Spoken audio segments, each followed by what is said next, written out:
Guys, hope you all are well. So आज हम पढ़ने वाले हैं सेकेंड चैप्टर, विविधता एवं भेदभाव। ओके, तो देखिए हम क्या बोलते हैं, क्या खाते हैं, क्या पहनते हैं, क्या उत्सव मनाते हैं, इस पर उस स्थान के भूगोल व इतिहास का असर पड़ता है।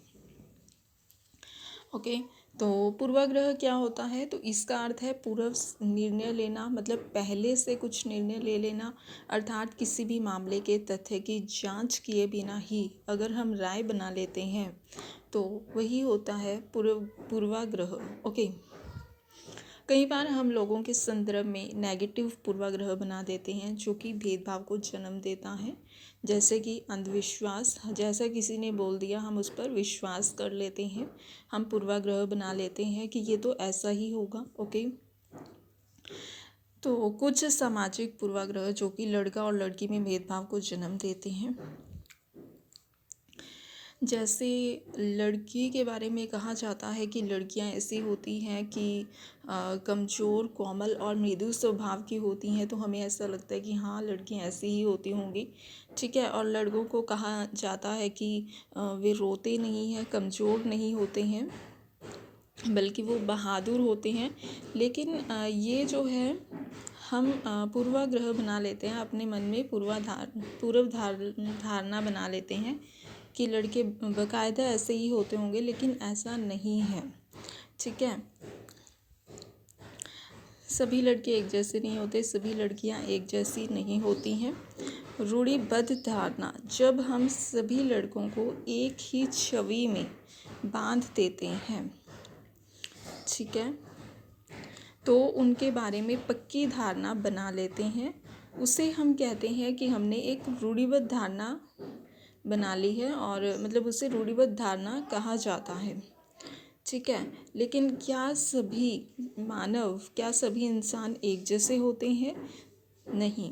ओके, फॉर एग्जाम्पल, जब हम धर्म, लिंग या देश के आधार पर किसी को कंजूस, अपराधी या बेवकूफ़ बोलते हैं, बेशक एक व्यक्ति बेवकूफ़ होगा, लेकिन हम पूरे उसके ख़ानदान को ही बेवकूफ़ समझ लेते हैं। लेकिन यही जो है रूढ़िबद्ध धारणा होती है जो कि एक नेगेटिव है। ओके, रूढ़िबद्ध धारणा की जो है बड़ी संख्या में लोगों को एक ही प्रकार के ढांचे में जड़ देती है। भेदभाव तब होता है जब हम लोग पूर्वग्रहों या फिर जो रूढ़िबद्ध धारणाओं के आधार पर ट्रीट करने लगते हैं, बिहेव करने लगते हैं, तब जो है यहाँ पर जो है भेदभाव की भावना उत्पन्न होती है, पार्शलिटी उत्पन्न होती है। ठीक है, क्योंकि उसके बाद देखिए कुछ लोगों को विविधता और असमानता पर आधारित दोनों ही तरह के भेदभाव का सामना करना पड़ता है। ठीक है, विविधता क्या है? जैसा कि मैंने आपको कल बताया था, वे उस समुदाय के सदस्य हैं जिसकी संस्कृति को मूल्यवान नहीं समझा जाता। असमानता, यदि वे गरीब हैं और उनके पास अपनी ज़रूरतों को पूरा करने के साधन नहीं हैं, रिसोर्सेज नहीं हैं, तो उस कंडीशन में असमानता है, वो कोई विविधता नहीं है। ठीक है, क्योंकि विविधता होती है कि एक ही जगह पर अलग अलग चीज़ें होना, लेकिन यहाँ पर किसी न किसी कारण से वो डिफरेंस है, तो इसमें असमानता है, विविधता नहीं है। ओके, तो इस प्रकार के दोहरे भेदभाव का सामना कैद, धार्मिक जनजातियाँ, समुदाय, किसी भी विशेष जगह के लोग कर रहे हैं। ठीक है, उसके बाद है दलित। इस शब्द को नीची कही जाने वाली जाति के लोग अपनी पहचान के रूप में इस्तेमाल करते हैं। इसका अर्थ है दबाया गया, कुचला गया। सरकार ऐसे लोगों को अनुसूचित जाति के वर्ग में रखती है। ठीक है, तो जो दलित लोग होते हैं उन्हें हमेशा नीचा कहा जाता है, लेकिन ये एक रूढ़िबद्ध धारणा है, क्योंकि